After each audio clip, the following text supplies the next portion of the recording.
In Pittsburgh, they're saying he's coming home. But is it the right move to bring him home at this juncture of the organization's plan? In Boston, they're saying he's got three options: retire, return, or also go home. Does it make sense for the Canadiens at this time? I dissect. I'm Marinaro. It's a Sick Podcast. Turn up your volume. Because you're about to listen to The Sick Podcast with Tony Marinaro. The sickest Montreal Canadiens podcast. And now, a 24th Stanley Cup banner will hang from the rafters of the famous Forum in Montreal. The Canadiens win the Stanley Cup. Sports entertainment like no other. Brought to you by 8.6 Beer, intense by nature, and Letang. If the last time you went to Letang was when the Habs won the Cup, it's time you went back to Letang. The menu will surprise you. Marinaro, welcome. All right, let me get this out of the way right away. Patrice Bergeron, Christopher Letang, any day of the week and twice on Sundays. Not in 2022. At least I don't think so. Here's the deal. In Pittsburgh, they're saying that he's coming home. Christopher Letang is an unrestricted free agent. The Pittsburgh Penguins have been eliminated in round one for 4 straight seasons. Most are saying it's the end of an era. It's over. Letang, Crosby, and Malkin have been together for the last 16 years. They've won Stanley Cups. But they're, like I said, Malkin's a UFA, Letang's a UFA, Rust is a UFA, and Rodriguez is a UFA. It looks like they're going to lose most of these players, if not all of them. And if they do, they have a decision to make in Pittsburgh. Either they rebuild or they go on a one-day shopping spree, like the Montreal Canadiens did. Back in, what was it? I think it was 2009, the summer. Remember that? The Canadiens had like 10 unrestricted free agents or something like that. And instead of trading them and acquiring assets for pretty much all of them, they chose the status quo because it was the centennial year. They absolutely wanted to make the playoffs. They made the playoffs. They played the Boston Bruins, and they got swept in 4. And then unrestricted free agency, they lose all those players pretty much for nothing, or most of the players. I don't remember if any came back, but they lost most of them. You remember that? Kovalev, Tanguay, Surrey, Lang, maybe even Schneider. I don't remember all the names, but they lost a lot of them. So what did they do? They forced a trade with the Rangers for Scott Gomez. They traded away Ryan McDonough. Some key members of the organization hadn't even seen him play a game at that point. They hadn't even scouted him. They didn't know nothing about him. I don't even think they asked Trevor Timmons about him back then. I don't think they did. So they made the trade even without asking Trevor Timmons, hey, we're going to trade Ryan McDonough. What do you think? Because Trevor would have said, you're not trading Ryan McDonough. No way. Probably would have anyway. But anyway, long story short, and then unrestricted free agency comes around, and within an hour, they sign Brian Jonta, and they sign Mike Camilleri, and they make a huge splash. And then the city goes nuts. Everyone thinks it's the right move. The Canadiens got better right away. They got a number 1 centerman via trade, and then they got a left winger, and they got a right winger, and the scoring is going to go up, and they're going to be great. Guess what? In 2010, Yaroslav Halak stands on his head. He makes all kinds of stops versus the Washington Capitals. They beat the Capitals in 7. He does the same versus Pittsburgh. They beat the Penguins in 7. And then they play the Flyers in the conference final, and they end up losing out, I think, in 5. And that was it. And then the following year after that, I believe that was the year they lost to the Bruins in 7 games in round 1. And they had some wins, they had some losses, and they went a little bit further in 2014. But with history, with time, we saw that going out and forcing a trade for Gomez and going on that one-day shopping spree of spending all your money in a day, it was not the smart thing to do. What they should have done was that year decide to trade away all their free agents, and that's when the rebuild should have started. And then by 3 or 4 years later, they would have been very, very good, or they would have turned the corner. 5 or 6 years later, they would have been very good. They could have been a cup contender. Anyway, it didn't happen. I want to take you to Pittsburgh now. The Penguins, they thought as long as we have Crosby and as long as we have Malkin, as long as we have Letang, we cannot go rebuild. We just can't do that. So, look, with a bounce here or there, there's not a bad call in the game. Maybe they beat the Rangers. And I know hindsight is 20/20. But at the end of the day, they didn't beat the Rangers. They didn't. And I think it's safe to say now that if they're going to lose all those guys for nothing, or most of them for nothing, that the Penguins in the last couple of years should have traded away. And I understand for those who say it would be nice for Crosby to retire a Penguin, and that's what they wanted to do and all that stuff. And sometimes you need that in an organization. Crosby won in Pittsburgh. Malkin won in Pittsburgh. Letang won in Pittsburgh. Pittsburgh won their Stanley Cups. They accomplished what they set out to do when they got Malkin second overall and they won the draft lottery and they got Sidney Crosby at number 1 overall. They accomplished all of that. They should have traded away all those guys. I can understand if you say, you know what, you got to keep Crosby as the face of the franchise. But at the end of the day, I'm going to stick with what I just said. They should have traded away all those guys. They should have traded Crosby. They should have traded Malkin. They should have traded Letang. They should have traded all those players. The older players, the veteran players, the players who still had value, get something, a lot.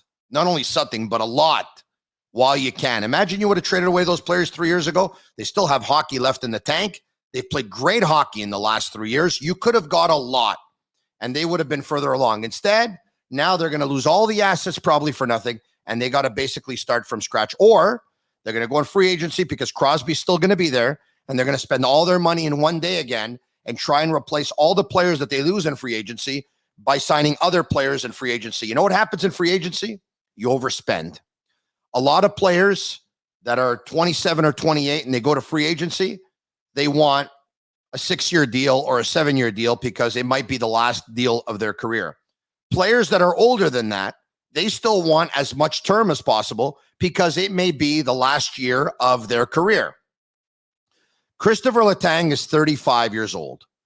He had a very, very good season this year for the Pittsburgh Penguins. He helped lead his team to the playoffs. He had 68 points in 78 games. He had 4 points in 7 playoff games, yada, yada, yada, all that stuff. And he always is in top physical condition. I get that too. He works out here in the summer. He's a Boucherville guy. A lot of people know him well, trains with people that I know, and they've told me they've never seen anyone train harder. I tip my hat. I have a lot of respect for this player.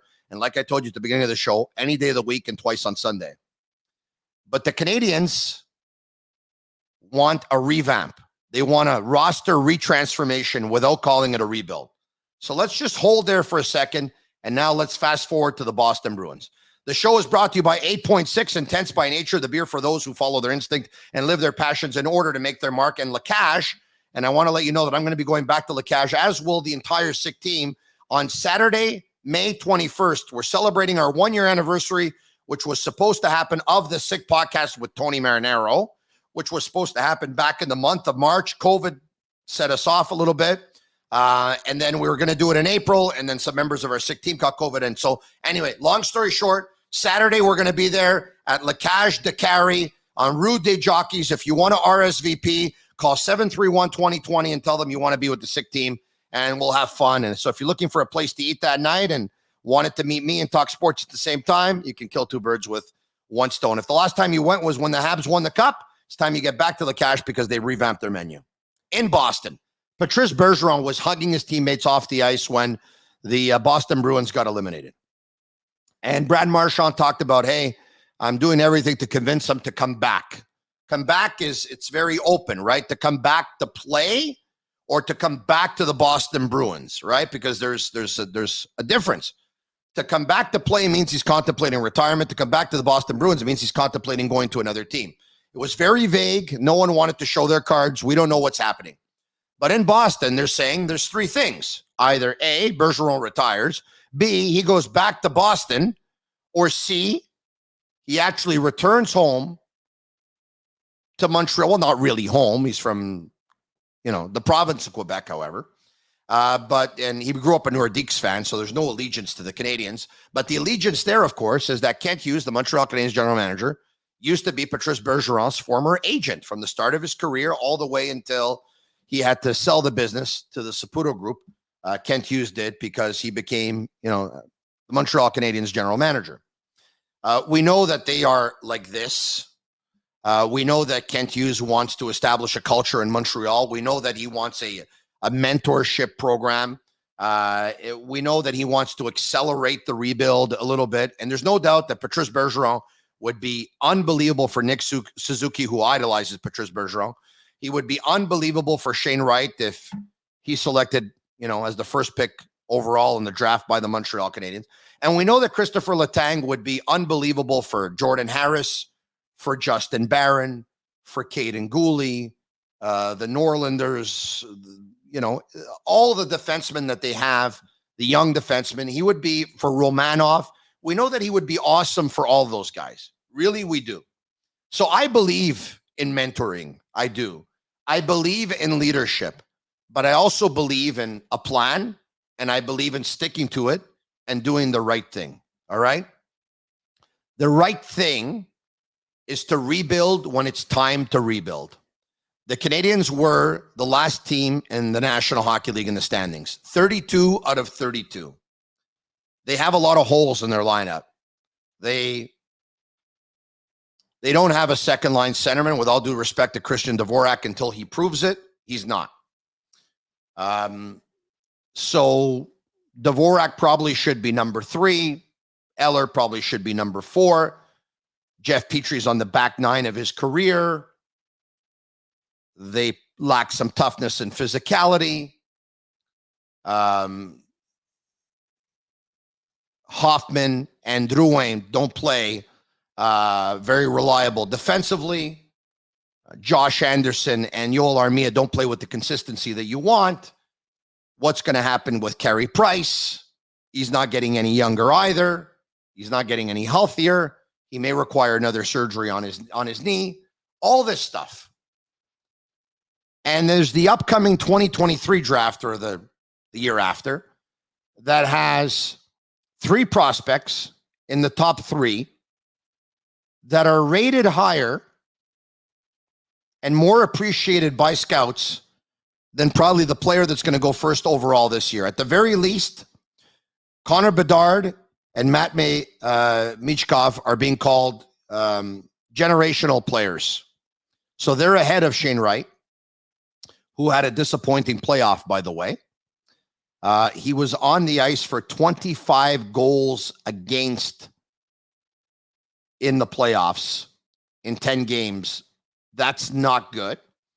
And Fantilli is the other kid in the 2023 draft that's slated to go number 3, that is probably ranked higher than Shane Wright himself. So you have a great opportunity here. Every team that wanted to go with a rebuild, revamp, they weren't bad for 1 year that actually did it. Take a look at Pittsburgh. They got Malkin, they got Crosby, they had got Fleury before that, and Jordan Stahl before that. Take a look at Washington. They had Backstrom, they had Ovechkin. Take a look at Chicago. They had Kane, they had Taves. Take a look at, I'm thinking of another team. Hold on a second here. I got Chicago, I got Washington, I got Pittsburgh out of the way. Anyway, take a look at the Edmonton Oilers now with McDavid, Draisaitl, Colorado with McKinnon, with Cale Makar. You have to be bad for a couple of years. If you add Patrice Bergeron, what's going to happen? You're going to pick up 2 more wins per month, 3 more wins per month. All of a sudden, that's what? 10 more wins, 12 more wins, 15 more wins. If you add Bergeron and Letang especially, why would you want to improve in the standings? Look, Patrice Bergeron is great. He's going to be 37, I believe. Letang is great. He's 35. Unrestricted free agents usually want to sign for 3-4 years. You're going to sign a player at that age for that term. That would probably be Letang, who wants to play until he's 40. Let's say Bergeron's had enough. Even if he would want to sign a 1-year deal, it's the wrong time. It's the wrong timing for the Montreal Canadiens. 2 generational players are up for grabs, and the third is touted higher than the guy who's going number 1 this year. The wrong time. Shop all your sports license apparel, including hoodies, caps, t-shirts, your favorite teams from all major leagues, as well as sick merchandise at sportbuffshop.com. Use SICK15 for all of their items. Take a look at my shirt that I'm wearing right now. Usually when I talk, I get paid. And that's what the guys are going to want to do, all right? They're going to want to get paid. And they're going to want to get paid big money. So not only do they not have the cap room, people want to find the cap room for them. Once you find the cap room, you've finally given yourself cap flexibility. And what are you going to do then? You're going to go on a shopping spree and go and spend all your money in one day again, the way the Canadians did back in 2009? Have we not learned anything from this? Have we not learned?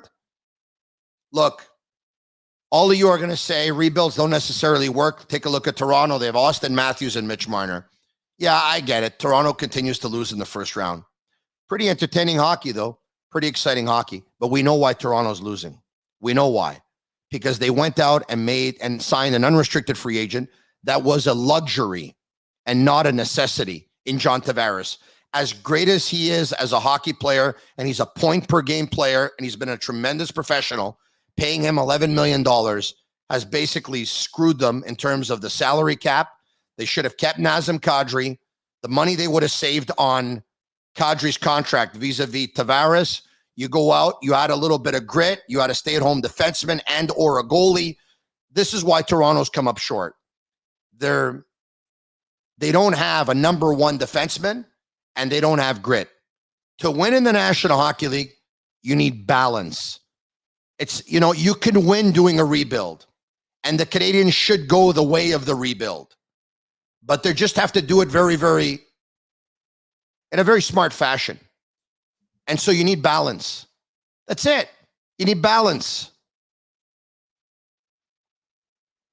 Folks in Montreal are too emotional.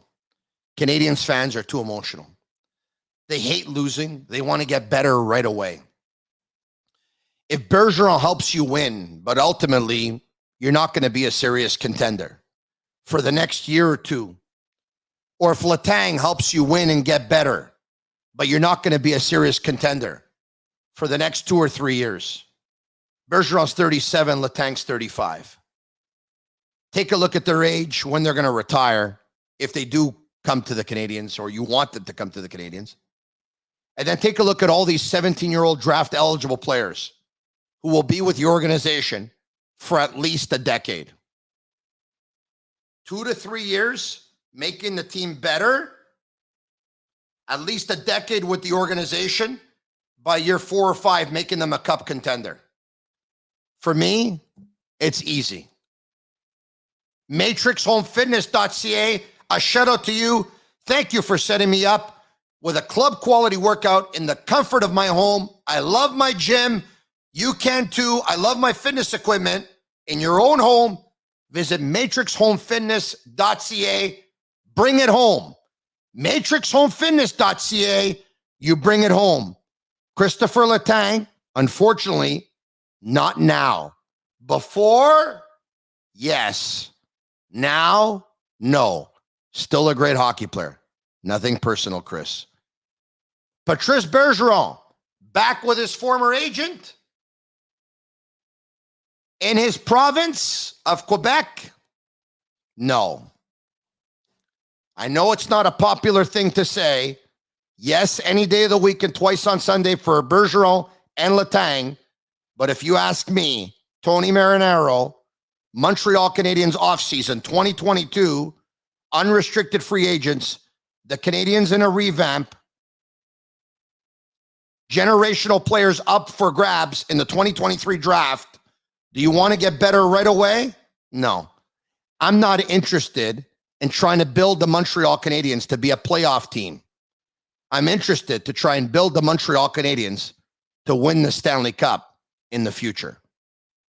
It's all about Lord Stanley. if this is it for Bergeron, congratulations on a great career. For Christopher Letang, wish you all the best. The Habs must pass. I'm Marinero. Tell your friends about the podcast. Facebook, Twitter, Instagram at The Sick Podcast.